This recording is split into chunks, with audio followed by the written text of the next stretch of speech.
And as you know, a theme today has been obviously that ideas matter, but so do the institutions and leaders that carry them forward. Our next session, Turning Ideas into Action, is bringing a conversation about building the infrastructure and organizations needed to meet the moment. Please welcome our leaders for this conversation.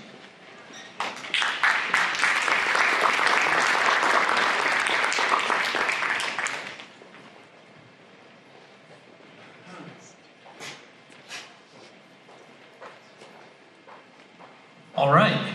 Well, as Lara said, this is a conversation about institutions. We're talking about the institutions that are necessary to build, to preserve, to, in some cases, creatively destroy, and in many more cases, reform, to advance freedom conservatism ideas. And I'm joined up here on stage with three people, all of whom run organizations that either didn't exist 10 years ago or existed in pretty different forms with different strategies than 10 years ago. So I'm hoping over the next 25 minutes we can just kind of have a conversation about what the institutional framework and the institutional landscape looks like within the freedom conservatism movement and the kind of aligned market-oriented right. So Tim, let me go ahead and just start with you. Just tell us a little bit about kind of what you're doing and how that fits in with the landscape need that you see within the freedom conservatism movement. Thanks, Dan. My name is Tim Chapman. I'm president at Advancing American Freedom. Happy to be here today with all of our great friends here. And congrats to FreeCon for putting on an awesome conference. I think this has been a great day. So, look, the way we think about it at AAF is we're trying to build an organization that stands outside of the kind of red versus blue dynamic in political life. We think it's really important for institutions that advocate principles and that seek to draw politicians towards those principles to remain independent from the political situation. Now, we want to impact politics for sure. That's the purpose of the conservative movement. The highest and best use of the conservative movement over the last 50 years has been to draw political leaders towards principled policy positions. But we don't want to be an institution that's swayed by those political personalities. And let me just say something very quickly about those political personalities. We are now in year 10 of a 12-year period in American life where the entire political conversation has revolved around one central personality, and that's President Trump. Now, whatever you think about President Trump, my personal feeling is he has got some great things to add, and he's done some very bad things. But he is a central figure in our politics, and I think that's actually a rather unhealthy thing, especially for institutions that think of themselves as oriented around principle. Institutions who think of themselves as oriented around principle should not be constantly calibrating about what the president might think about their positions. Institutions that think about principles should be thinking about how do I build a movement and how do I build coalitions that pull the president and pull the vice president and pull his cabinet and pull members of Congress towards those positions and create a climate in which it's easier for those people to take those positions. And now we're here in year 10 out of 12, where I think the influence of the president, even though it seems to be at its zenith, and in many ways you could argue it is, especially with the primaries this week and whatnot, but that influence will wane. And now it's time for conservatives to think about building a post-Trump conservatism. And again, that is not to make it that President Trump didn't have anything to offer. He was a disruptor, and this country needed a disruption, and the status quo needed to be disrupted. But we have to begin the hard work, and President Trump is not going to do that. And a lot of members of Congress are not going to do that. It needs to be the conservative movement that thinks about what are the coalitions, what are the policies, and where do we go from here. So at AAF, we want to be part of a coalition that does that. And I'm glad to be in a room with so many other institutions that are thinking similarly. But I think that's the task for us right now. Well, my name is Josh Archambault. I'm the president of Reformers Academy, a relatively new nonprofit to this space formed in 2022 that formed out of a conversation with my co-founder, both his personal experience, but also one of those situations in your life where you realize you either have to stop complaining about an issue or do something to try to fix it. And this is our attempt to try to fix it. So for this crowd, the best way to think of what we do at Reformers Academy is we are forming policy-specific Federalist societies, if you will. We have a Health Reformers Academy, we have Education Reformers Academy, and a third one called Human Flourishing Academy, which is focused on fixing the human services world. So you may ask, why do we focus on these three areas? Well, the center-right has gaps in these areas for sure, but if, as Americans, we can keep our population healthy, give them access to a good education, and help them move up the economic ladder, all themes that we've heard about today, then our future looks bleak. So that's why we focused on this area. We put in a cohort-based model for emerging leaders, not just young folks. We have a lot of mid-careers who go through our programs. We do programming in the evenings. There are 30 folks in each cohort. We do 2 cohorts a year. We give them foundational policy knowledge. We give them what we call change maker skills. How do you actually get stuff done through the policy making process? They join their national network of past cohorts, and then we actually place. So whether it's in governor's offices, think tanks, C4s, C3s, we're placing here in DC, we're placing all over the state and state government. We help people move between states. We help people move from states to DC, from DC to states. We're trying to make sure that we have an infrastructure of well-networked, well-knowledgeable, principled individuals who have phone a friends. You can't work in a state capital in which you're working in a silo. You need people to call to say, how did you deal with this in your state? Who showed up when this issue popped up last year? What did special interests say? Or, if you work for a governor who time is up and they're leaving office, we have a number of examples of this where people would just either leave politics or leave policy reform world completely, or they would take a job where they couldn't have impact. But instead, we're being able to put a network in front of them that says, if you want to continue to still do this principled work, we'll connect you to individuals in other states where they might have a talent gap to make sure that we're ready to move the needle forward. My name's Roger Ream. I'm president of the Fund for American Studies. And I want to also congratulate FreeCon and Akash for organizing this day and doing it in the way they did. I think part of this session takes me back to the first panel this morning that John Hood chaired. Because as the congressman just said, he said, what's going to change America? And I think it's ideas.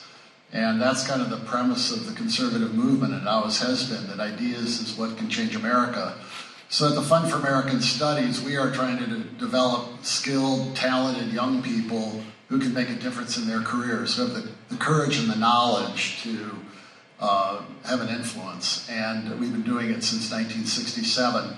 And I'll just, in answer to what Dan posed, just mention that our networks are created, they're really talent pipelines. You can call them something else, but it's to work as kind of a funnel where we touch about 1,200 high school students a year, about 500 college students, and we winnow it down to where we're developing leaders who then feed into our programs for young professionals. We've developed this most effectively, I think, in the area of journalism. Ryan Wolf, who's here, developed this for us, and we have a network of 700 college students who are writing on independent papers that we sponsor on their campuses. We're at every Ivy League school, a lot of large publics. Of those 700, they don't all want to be journalists, but we'll have training sessions and reach about 50 or 60. We'll do campus visits where they can hone their skills as journalists.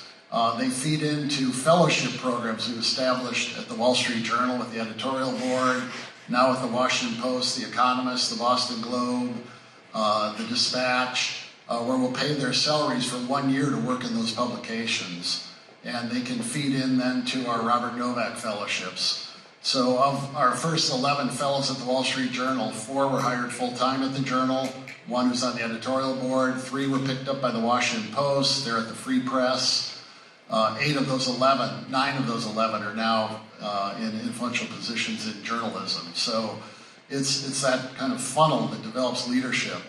And I think that's what's so great about the work that is happening at AAF and that Josh is doing, in that we're developing talented people who have influence throughout their careers for decades to come. So I want to hear more about that. So you, Roger, you said a moment ago, talking about talent pipeline, and then you gave me a bit of a wink, because one of my Jeremiahs here is that I don't like the phrase talent pipeline, because what goes into a pipeline, what comes out of a pipeline, it's a commodity. And I think that one of the mistakes that we've made as a movement, especially over the last 10 or 15 years, is we've effectively cut off the far left tail of our talent distribution, or I guess I should say the far right tail of our talent distribution. Because we've lost a lot, I think, of the opportunities for people who are really agentic, really smart, people who can have really outsized impact in their careers to, from an early age, come into an organization or an institution and really build their careers uniquely. I know, when I first started my career in Washington 21 years ago, your choices were you could be a research assistant, or you could be a program assistant, or you could work in development, and people would kind of move up from there. And then, maybe around the time you were 35, you could, start to write and manage people and all of that.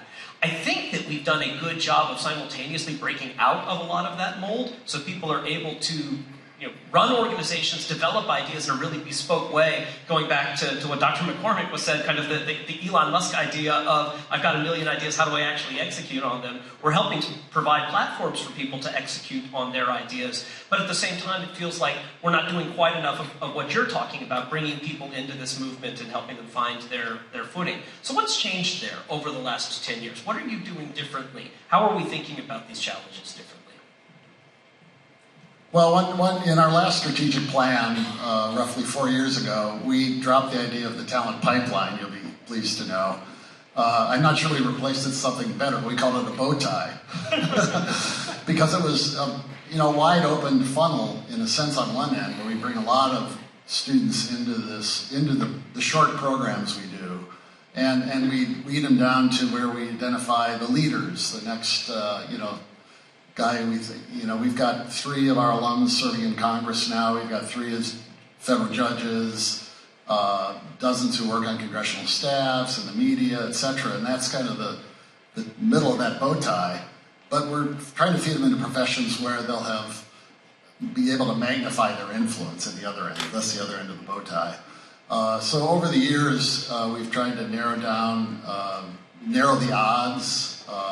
We're doing much more for young professionals to help them network. We have a media accelerator program. So how do you accelerate your progress in journalism when you come out of college and you get your first job? We work with them on how to develop a beat where they might distinguish themselves. The Novak Fellowships give them funding to do a book project where they might establish themselves that way. And also to reach out around the country and not just be Washington-centric.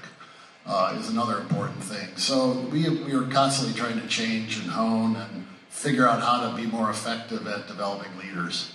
I would just add to that. I think one of the challenges that we have seen is that people are often operating in silos. They don't even know what else is possible of ways that they can apply. So whether it's they come in through a high school or college fellowship, but they don't really know what the next step is for them to take if they want to explore, or maybe they're on the Hill or at a think tank here in DC, they don't realize that they can take whatever research assistant experience and go to a state capitol, write on something for a couple weeks, and be seen as an expert in that state. That's a way for them to be a little bit more entrepreneurial than maybe they would if they had to put in their time here. And there's a time and place to learn and listen, and you need a humility here. So I'm not trying to undercut people spending time learning and becoming true experts, but there are ways for them to be policy entrepreneurs, if you will, and half of the battle is just exposing that world to them, so then they can decide, and you can work with them to decide, well, you want to go down this pathway for the next 5 years, or the next 2 years, or go down to Tallahassee, spend a couple years,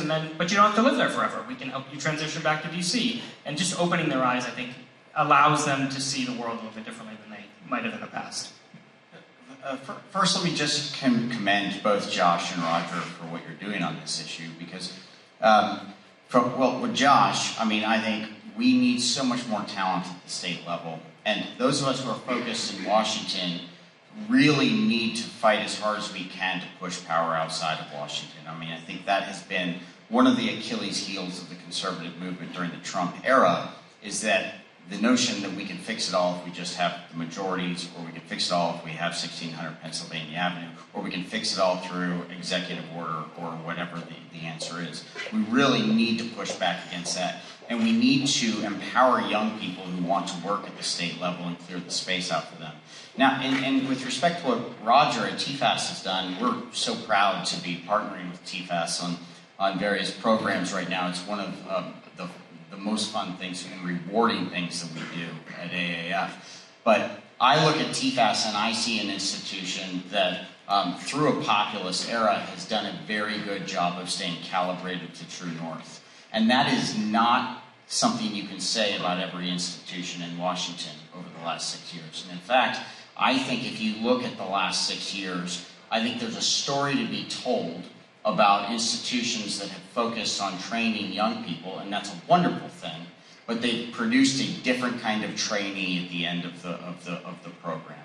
And that does not help, right? If you're producing people that are focused on power politics first, if you're producing people who don't care about the actual means you use to justify your ends, that's a real problem. So the conservative movement has to recalibrate here and think about how we bring people into Washington who, again, are focused first on principle and then pulling the political leadership in a different direction. Why is this important? Look, look at current events right now. Thomas Massey lost his primary last night.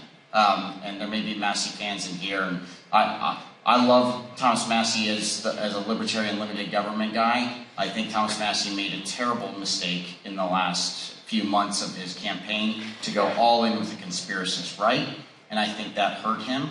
But he got a lot of votes from young people in that primary, okay? Now, young people are the future, all right? This is not the current base of the Republican Party. The current base of the Republican Party on issues like standing with our ally Israel is rock solid. That is where the conservative base is right now. But where's the conservative base of a decade from now? And can you really blame young people for being confused on issues like this when they're confronted nonstop on social media with slop and injections from foreign countries and all sorts of misinformation, and they are being led down a very dark path? And so there's a big, big challenge here. We have a window right now as conservatives where we still have the ability to bring people to our side.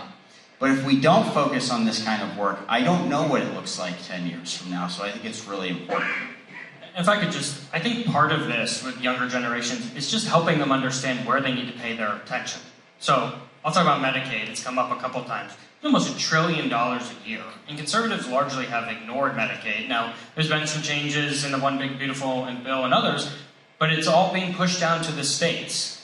And yet there are not, the number one issue that we get called for governors is, do you have any reform-minded Medicaid directors? And the short answer is, no, I don't. There's a couple, but there's not many. And so just saying to folks, hey, you saw the press coverage around when Congress was trying to reduce the rate of growth, not even cut Medicaid, but reduce the rate of growth.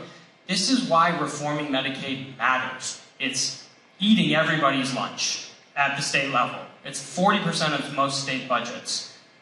It's not delivering for low-income Americans at all. There's tons of waste, fraud, and abuse, and it's changing fundamentally the healthcare system. So even if you're never going to be on Medicaid, it's going to impact how you interact with the healthcare system. Helping young folks say, hey, if you want to go into health policy and you want to work in Medicaid, it's going to be a fight. But if you are up for that fight, we can help equip you to do that sort of work. Becomes much more rewarding and easier sell versus saying, what do you want to do with your life? What's meaning? I mean, you're helping them think through what a meaningful fight to have and giving them the moral arguments to be involved in that fight and equipping them to do that instead of just hoping that they'll eventually land their plane somewhere on some sort of policy or political world. My overall sense is that the conservative movement, like the rest of America, went through about 10 years of a really anti-institutional phase. Someone on the opening panel, I apologize for not remembering who, brought up Martin Gurry's 2014 book, which I know has had an impact on a lot of people who are thinking about what this means for institution building going forward. But I sense that over the last 2 years, there's been a renewed interest in these kinds of institutions, from donors, from executives, from governors, and that the sweet spot for a lot of these institutions isn't building the kind of enormous organizations, the industrial scale organizations that defined a previous generation. Like, you can do a lot with a relatively small budget, lean staff, and a really good mailing list and some good connections when you're able to solve a problem that people really have. Josh, I think that's something that you've really been successful with. Does anyone want to talk about what they see as the kind of future industrial organization of conservative institutions? What's the relationship going to be between these kinds of institutions and the party, previous generation of institutions? Sure, I'll take a stab at that. I think you're right. I think we did go through an anti-institutional moment. We're at the tail end of it. But I think the reasons for the anti-institutional moment was institutional decline. And institutions actually failing in many ways. And there was a, there was a panel this morning about what is conservatism conserved. That it was very popular for the last couple of years to say that the conservative movement has failed to conserve anything, right? And the reasons for that are understandable, because you do look at the fact that we've had massive conservative institutions, we've had Republican majorities, and we have failed to, curb the size and scope of the federal government. We failed to get the entitlement issues under control. Culturally, we've had massive problems. I understand the backlash. But now I think people are seeing that there's actually value in institutions, especially with the proliferation of the slop that we see online. And like anybody can build a following and you get lots of clicks online, but your clicks don't actually materialize. Like we saw last night, by the way. Again, I'll refer back to the Massey election. Massey put a lot of stock in Tucker Carlson, in Theo Vaughn, and you name the influencer. They all came out for him, and it didn't matter at all. People are seeing that those non-institutional voices are good at generating clicks, but it's not good at actually generating real change or generating growth towards an issue. And so there's going to be a pivot back here towards the institutions. Now, what kind of institutions do we build? I think it's a really important question. Dan, I do think you're right. I think you need to be very focused in on your institution and the hole that you're going to fill in the movement or the need that the country has. For our part at AAF, we've tried to focus on 3 pillars. 1, principled public policy. We want to be very good at principled public policy. 2, we want to be good at building coalitions, because you can't just be good at principled public policy. You got to build a coalition and actually be able to marshal the support for those principled policies. And 3, we want to train the next generation, because you have to leave something behind you. And then if it falls outside of that scope, you need to think, what institution can do this better, right? And so I think all the institutions here, many in this room, are thinking along those lines. But that's how we need to be successful as a movement, is think, what is my lane? What is the niche that our organization is filling? And how do we build credibility around that niche and then grow the institution? And finally, I will say, you're right. People on the outside are organizing themselves right now in terms of how they're thinking about the future of the conservative movement. The growth, I'll say anecdotally from our perspective, that we've experienced has been because people have been looking for new institutions to grow. And new institutions that are, like we said, standing outside of principle or focused on a specific lane in the conservative movement. So there's an engagement from the philanthropic community right now. We're thinking about how do we reinvest in institutional growth that matters for the country. Yeah, I'll just add, any of you who are involved in fundraising no doubt have had the experience visiting with a donor when the donor says, there are too many organizations out there, I can't keep track of them all, why don't you merge? And I push back against that, because I was talking to a foundation board last week, and I mentioned that one of our Rago fellows at the Wall Street Journal had just been hired full-time there when her fellowship ends. And one of the board members said, well, she's involved with Young Voices. Who gets the credit? Does TFAS or the Young Voices? And I said, we both do, and we need more programs. The left has so many more programs. And I know from my own experience, when I was a college student, I attended a FEE seminar. I got involved in Young Americans for Freedom. I did a TFAS program in Washington. Young people need multiple programs to be involved in as part of their development. And this woman who is now going to be full-time at the Journal wouldn't be there if she hadn't she did 2 of our programs, she did the Young Voices program. So I think having these institutions, connecting people in our program to AAF, through collaboration, all of us need to make sure we leave here today with the idea of collaborating with each other to promote FreeCon ideas. Yeah, if I could just build on that for 1 second, I think that in the future it has to be that we pass people along, down the funnel, or whatever analogy you want to use. I think the other... bow tie. The bow tie, sorry, yes. But I also want to make sure it's clear that you have to focus on implementation. I'm a policy wonk. I've been in the think tank world a very long time. I love ideas. I love policy ideation. I love writing briefs. But if you don't have people in your sphere who are saying, yeah, but how are you going to actually do that? How much is it going to cost? Who's going to do it? What regulation needs to change to actually do that? You can just write those papers for decades. And I think these institutions either have to find partners, reimagine themselves to be able to do that, or hire implementers that actually can help them translate their ideas into reality. For what it's worth, I like the bow tie. I don't think I've heard that one before. We talked about funnels, other things. I just like thinking of it as an ecosystem. I think that anyone who is successful is going to have been, touched from the time they were in elementary school on up through a bunch of different institutions, and some of those will be associated with people. Some of it will be a mentor pushing them in the right direction. But the people that we see as most successful in the conservative movement have probably, come into contact with a half dozen different programs. And so I think that the more that we're thinking about that, and that we're able to, if I have someone come in through a program that I run at the Reagan Institute who has an interest in healthcare, just being sure that I know, hey, here's the person that I can connect you with and pass you off on. I think that that's underrated. I think that there's no real way to scale that. Like, we've all, tried to do this with databases and other things, but ultimately it requires a human connection and building mentorship into something that we all do all the time. Yeah, I started my career working for Leonard Read, the founder of the Foundation for Economic Education, and he used to give a speech about the fact that there is no magic key that turns someone, say, into a freedom conservative or libertarian. We all come about it in different ways. Some might hear some utilitarian economic argument. Some, like Stephanie Slade said today, it might be some Judeo-Christian belief they have about human dignity. So we need, all these different organizations, all these different approaches to try to influence young people. I was struck today of the 20 panelists speaking here today. 7 or 8 had done a TFAS program, but they did different types of programs. Some came as undergraduates, some got a Novak Fellowship, etc. And I thought, in some maybe we played a major role, and some it was a very minor role. But it's important for us all to collaborate and work together and touch people in the programs we do, and I think it'll advance our ideas much more effectively. Quick show of hands, how many people here went through a TFAS program? How many people have taught in or mentored through a TFAS program?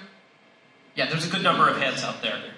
Me too. Not sure you want to claim credit, but we'll set that aside for the moment.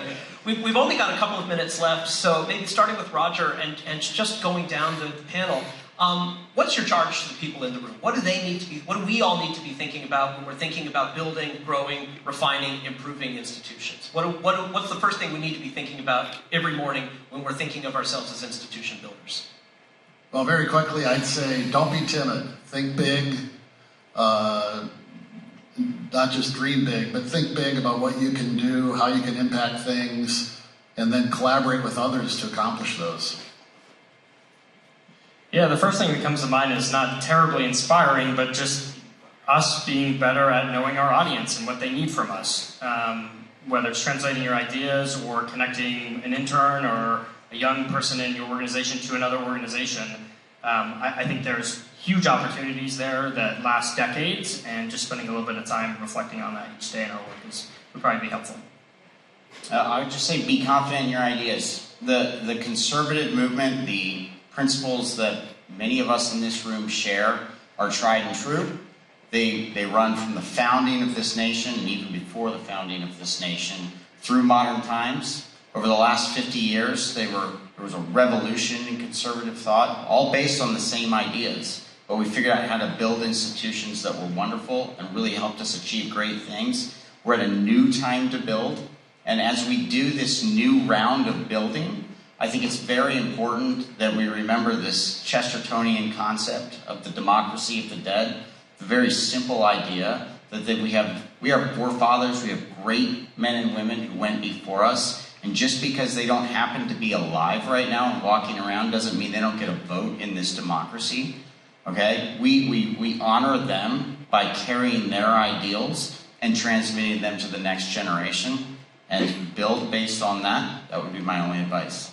I think the one thing that I would add to that was, at the end of his 1985 CPAC speech, President Reagan charged those in attendance to go out and be happy warriors to reclaim a nation. And I think that we are far too likely to fall into the trap of being warriors, but not happy warriors. But I think everyone here is happy. The FreeCon movement is a happy movement. We should be happy, we should be joyful, and we should share that happiness with everyone that we want to recruit. So please join me in thanking our panelists.